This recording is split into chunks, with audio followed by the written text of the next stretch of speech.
Shalom Bachar, qu'Akadosh Baruch Hu, il vous protège, il vous donne la santé, la joie, la prospérité. Alors bien sûr, aujourd'hui, on va parler d'un sujet un peu très important. On est encore en pleine guerre. Alors comment on peut participer à cette guerre sans faire la guerre? Ben, il faut prier pour qu'il y ait le shalom. Il faut prier que ça s'arrange. Il faut prier pour les pauvres, c'est Hatoufim, c'est ceux qui sont kidnappés. J'ai vu cette semaine une photo, aïe aïe aïe, d'un otage, le pauvre comme il est devenu. Ça fait tellement de la peine. Comment nous, on peut se réjouir et manger la viande et danser et chanter alors qu'il y a encore 136 personnes dans les égouts, là-bas, dans les tunnels, sans médecin, sans médicaments, sans manger, perdu la moitié de leur poids. Est-ce qu'ils sont encore normaux? Est-ce qu'ils n'ont pas perdu la tête? Aïe, aïe, aïe. Qu'est-ce que nous, on peut participer? Est-ce que ça devient comme voir un film de guerre? On voit chaque jour les informations, la guerre. Ça devient comme un film de guerre, qu'il est infini.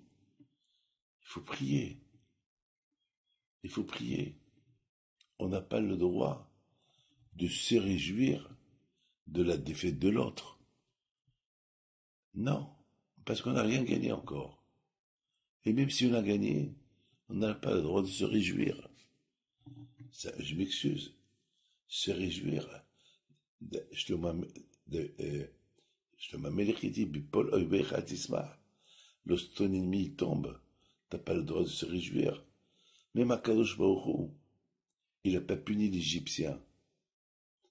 Lorsque ils étaient en train de se noyer, les Juifs, les anges, les malachim, ils ont voulu faire la shira, chanter, donner des éloges à Akadosh Baruch Hu pour la défaite des Égyptiens.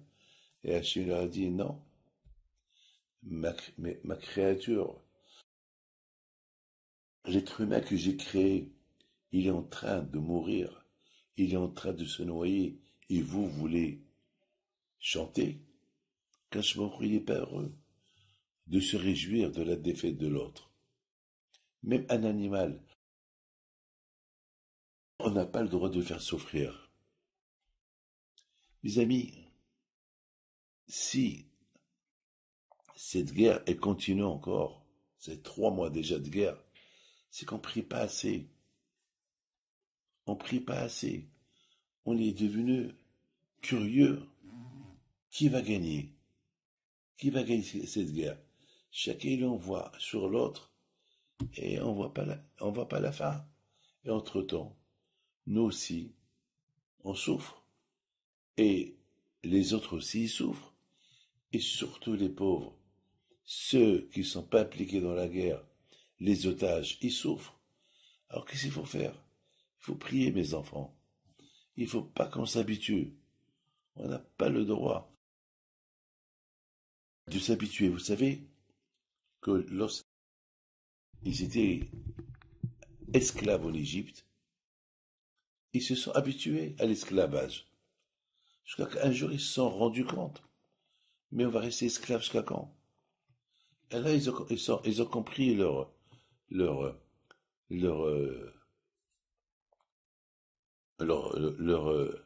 souci.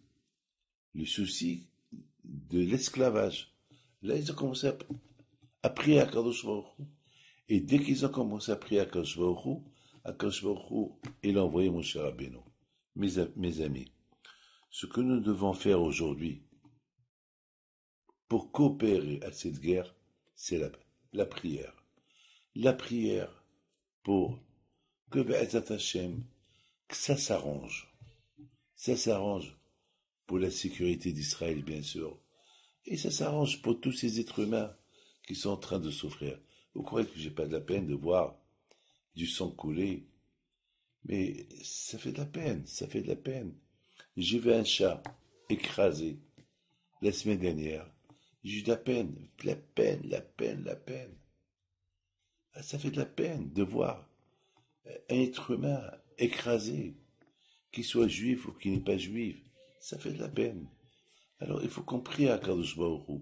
On n'a pas les armes, nous, on n'a pas des armes. Nous, on n'est pas des guerriers. On fait la guerre avec la bouche. Priez à Kadosh Baruch Hu. On ne prie pas à Kadosh Baruch Hu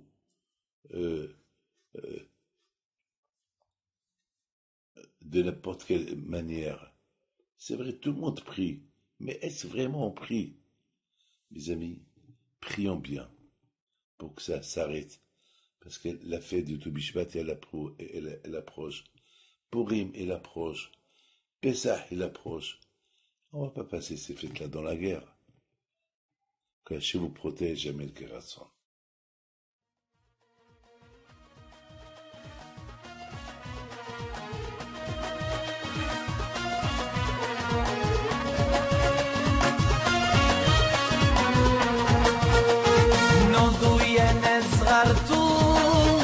على ربيع حي بنتو وقف لنا زي خوتو يا وز خوتو